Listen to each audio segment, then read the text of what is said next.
Hello friends, welcome to Next Gen GS. So we are discussing about Indian constitution. हम लोग Indian constitution में discuss कर रहे थे, फंडामेंटल राइट्स के बारे में डिस्कस कर रहे थे.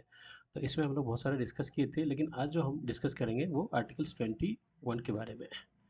जो आर्टिकल 21 है उसमें क्या कहता है, right to life and dignity.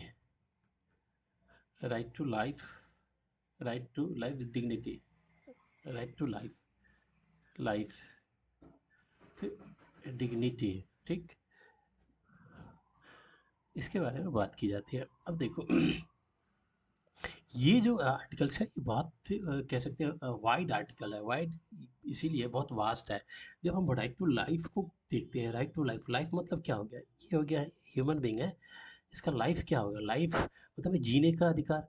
तो जीना, जब हम जीने वर्ड लाइफ को जब हम डिफाइन करते हैं, जब जीना देखते हैं, तो ये कितना वास्ट वर्ड है.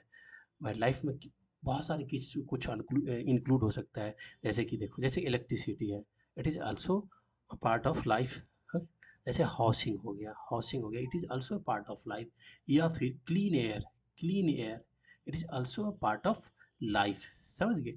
तो मेन होता क्या है, या फिर मान लो कि आपको आपके ऊपर कोई मतलब इलीगली आपको क्या किया गया है, डिटेन कर लिया गया, इलीगली डिटेन कर लिया गया है. ठीक, वो भी आपके राइट टू लाइफ के अंदर आ जाता है. ठीक, तो ये सब, अब जैसे कि मान लो इलेक्ट्रिसिटी है या क्लीन एयर है, तो ये time to time supreme court जो है, जिसका काम होता है कि कॉन्स्टिट्यूशन को इंटरप्रेट करना, the interpretation power of constitution which is held in our constitutional court. Our constitutional court, which is Supreme Court, is our constitutional court. So he has a vast power. He has a multiple power to interpret our constitution according to need of our society and need of our democracy. So time to time supreme court करता है, तो उसमें फिर जाएगा कोई लेके जाएगा, sir मेरे पास इलेक्ट्रिसिटी नहीं है, तो it is against our life,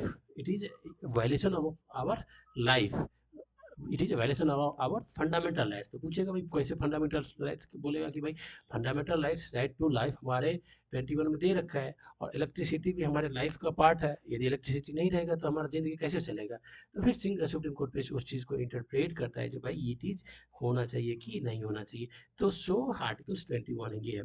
अब देखो कि जो फंडामेंटल राइट्स है, वो उसको देखोगे कि आप राइट टू लाइफ में क्या भाई 5 10 या 15 आइटम को हम लेके चले आएंगे तो ये क्या सफिशिएंट हो जाएगा, नहीं. जो एक तो अलग अलग जो मतलब सुप्रीम कोर्ट का डिसीजन आया, उससे राइट टू लाइफ को डिफाइन किया गया. उसमें बताया गया जो भाई ये राइट टू लाइफ के अंदर है. जैसे कि मान लो एसपीडी ट्रायल हो गया, जैसे कि एसपीडी ट्रायल हो गया.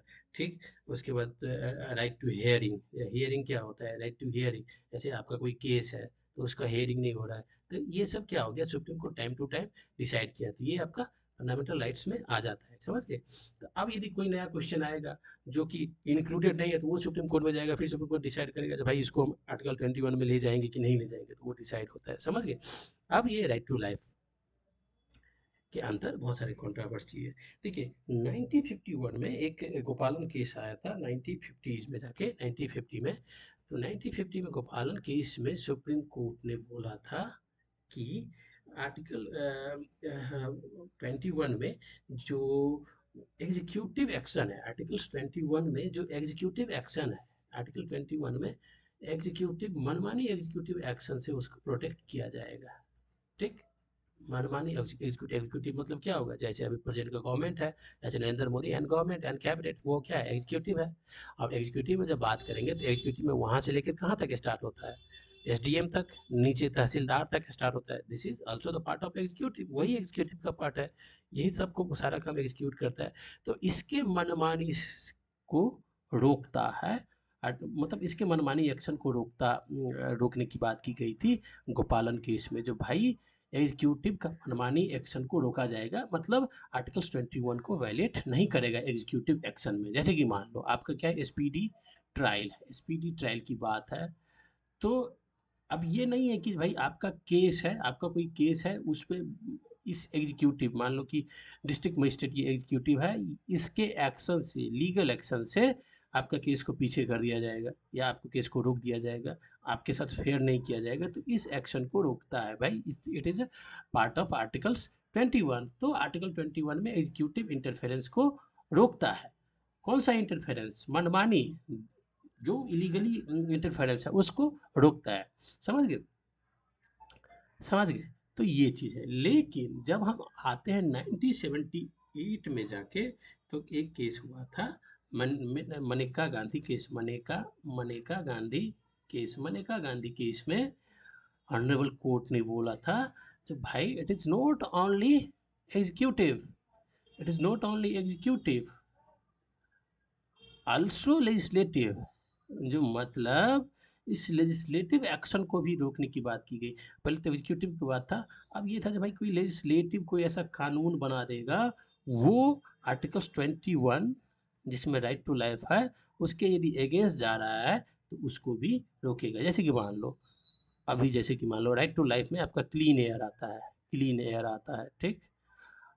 अब लेजिस्लेटिव कोई ऐसी कानून बना दे जिसमें कि क्लीन एयर को, जो क्लीन एयर के जो राइट टू लाइफ के अंदर आता है उसको वायलेट कर रहा है, ठीक, डायरेक्ट वायलेट कर रहा है पर्टिकुलर में, तो आप उसको सुप्रीम कोर्ट में जा सकते हैं भाई इसी ये हमारे राइट टू लाइफ के अगेंस्ट जा रहा है। आप कहेंगे कि भाई अभी पॉल्यूशन है तो राइट टू लाइफ के अगेंस्ट हम जा सकते हैं ना, तो फिर लेजिस्लेटिव तो बोलेगा जो भाई ये पॉल्यूशन क्या ये हम फैलाए हैं, ये तो नेचुरल एक्शन की वजह से हुआ है, नेचुरल फैक्टर है इसकी वजह से हुआ है।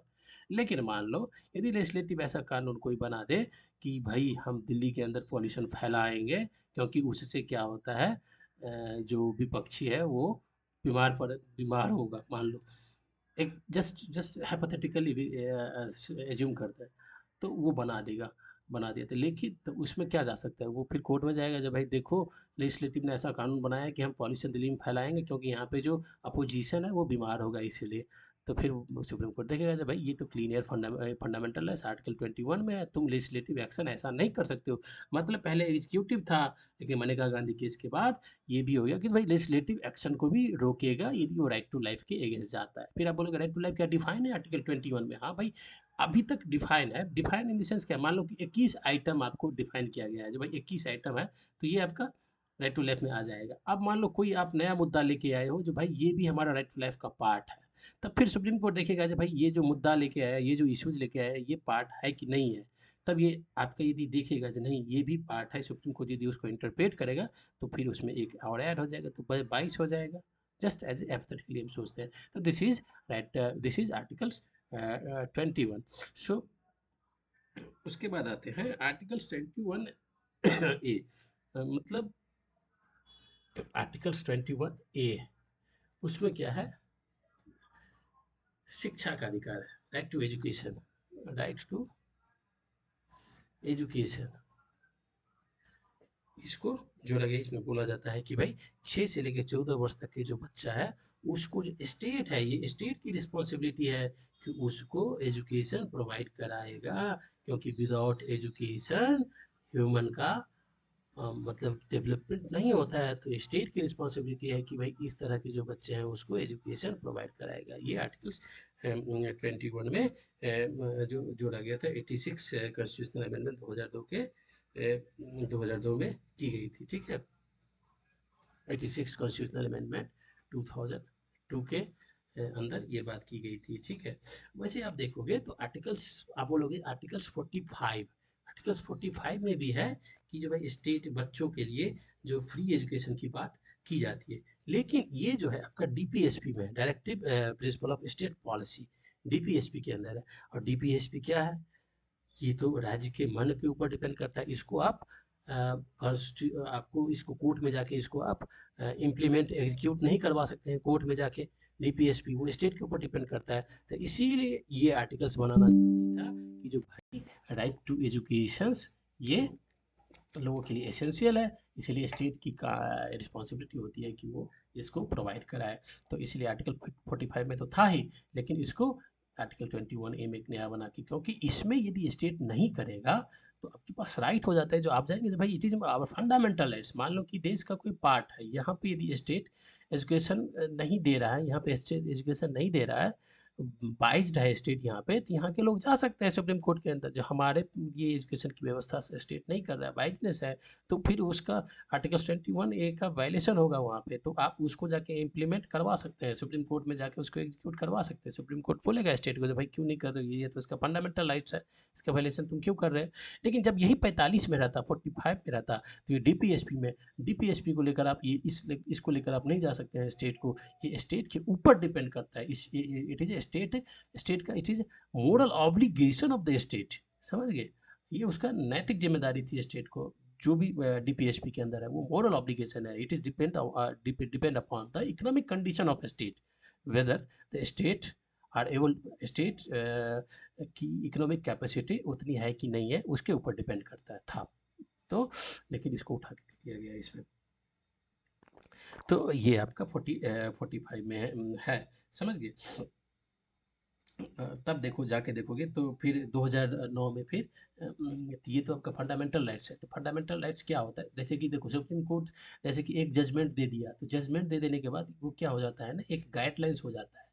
तो गाइडलाइंस हो जाता है जो भाई स्टेट का काम है कि 6 से 14 वर्ष के बच्चों को शिक्षा दे, एक ये गाइड काम हो गया। अब जो लेजिस्लेटर है उस पे वो प्रॉपर लॉ बनाने का काम तो लेजिस्लेटर का है ना। अब लेजिस्लेटर का काम है कि जो ये गाइडलाइंस है, ये एक लैंडमार्क चीज बात कही सुप्रीम कोर्ट ने, तो उस पर प्रॉपर एक्ट बनाए, ठीक, उस पर प्रॉपर कानून बनाए, तब उस कानून के अकॉर्डिंग ना फिर स्टेट रन करेगा। तो फिर इसी को लेकर 2009 में जाके राइट टू एजुकेशन एक्ट बना, 2009 में जाके क्या बना, आरटीई बना, राइट टू एजुकेशन एक्ट बना, जो जिसमें ये कहा गया कि भाई 14 वर्ष तक के बच्चों को स्टेट जो है वो एजुकेशन को प्रोवाइड कराएगा, ठीक है।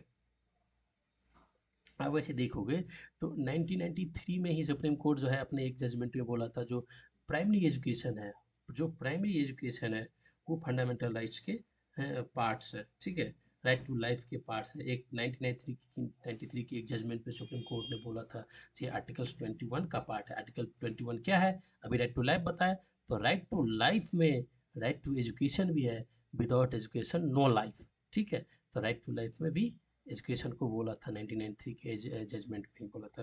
तो this is the articles 20 and articles कौन सा आर्टिकल्स था, जिसमें आर्टिकल्स 21 और आर्टिकल्स 20 ये हम लोग डिस्कस किए हैं। So thank you for watching it, please like share and subscribe. Next होगा हम और फंडामेंटल राइट्स में और भी चीज़ को देखेंगे। Thank you for watching it.